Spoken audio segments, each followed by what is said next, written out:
All right, today's team I want to talk about is Purdue. So in college basketball, we'll separate these teams into three tiers.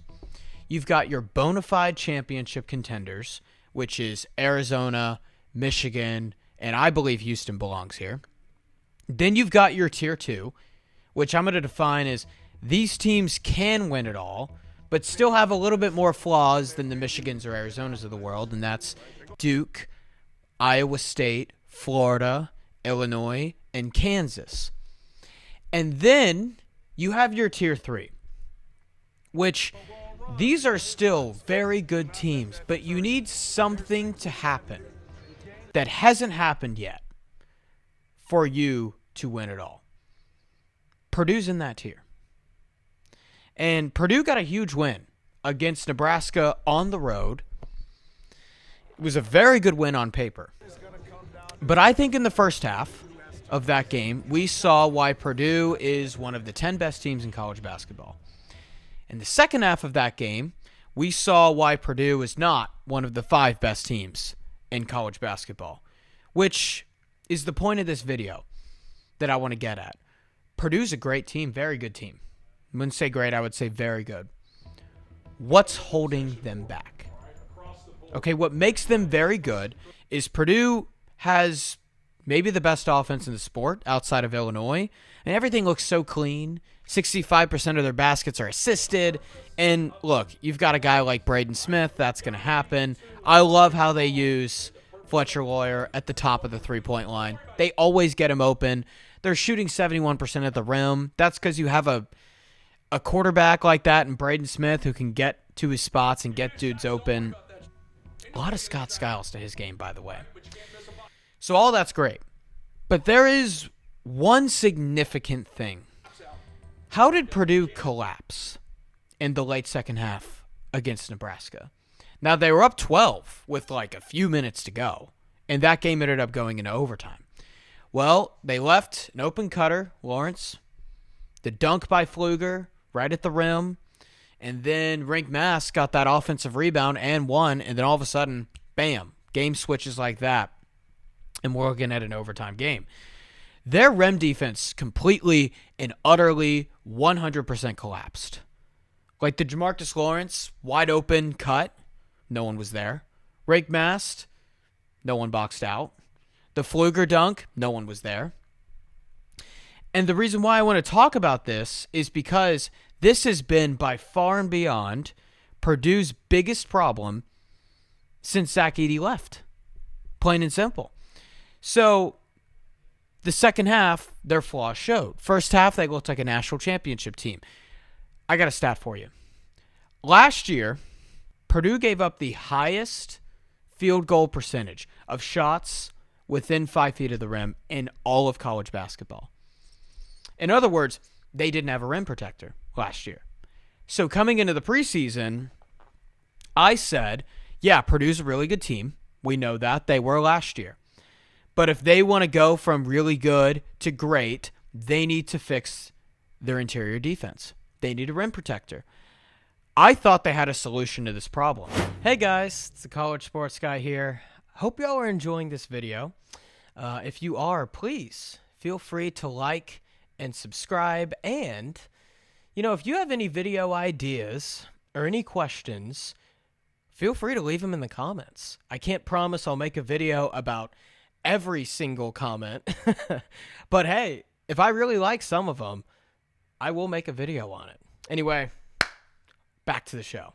I looked at big 7'4" Daniel Jacobson and said him getting hurt last year actually costed them that guy, and Matt Painter couldn't quite fill the void. So as a result, Purdue last year was a really good offensive team, but they gave up 1.05 points per possession. That's 194th in Division I. So a good team with one major issue that held them back. As a result, they made the Sweet 16 and not, Final Four. Daniel Jacobson's playing 15 minutes per game this year. Against Nebraska, Daniel Jacobson only played 5 minutes per game.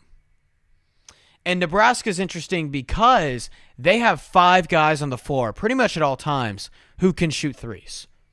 So it kind of takes Daniel Jacobson out of the game completely. And you sort of saw this against Illinois when Purdue played him. He only played 11 minutes.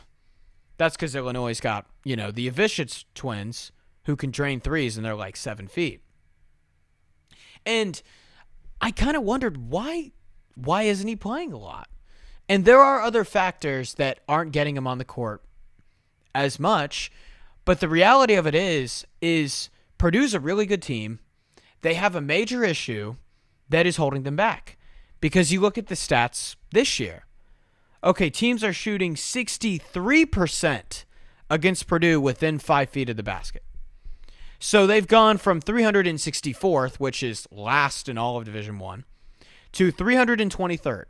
Okay, a little bit of a step up from last year, but still a major issue.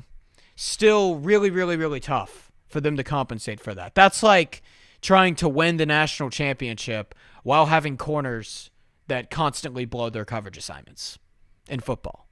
It's just really, really, really hard to do.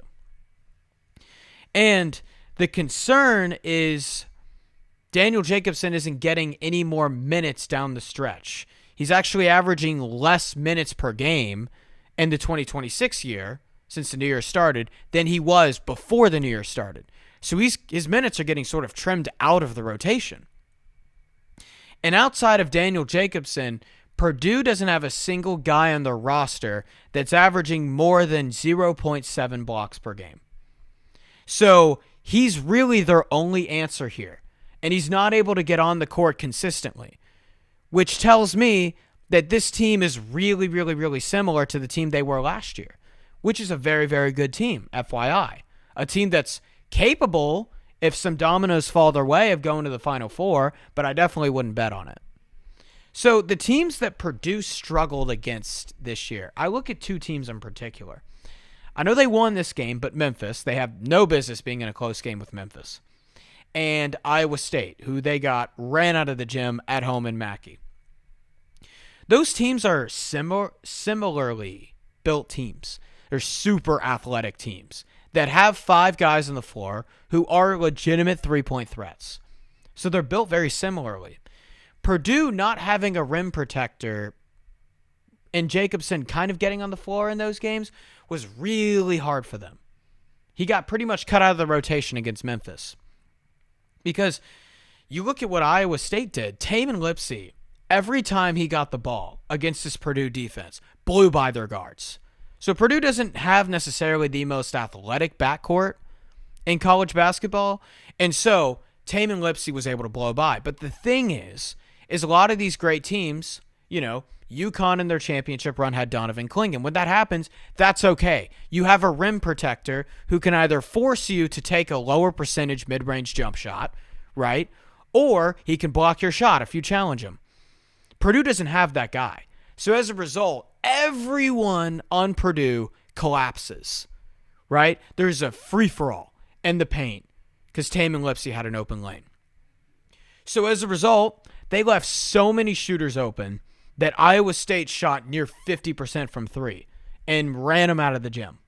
Even defensively, too, because of how lengthy their wings are, it gave Purdue trouble. Kind of the same thing against Memphis. And so this video is not to hate on Purdue. They have a very good team. But this video is to say they got a great win against Nebraska. But there are things that are holding them back from being that Michigan, if you will, or Arizona, right? And so I got asked the question, can Purdue win a national championship? The answer to that is I see Purdue a little bit better, but really similar to the team they were last year.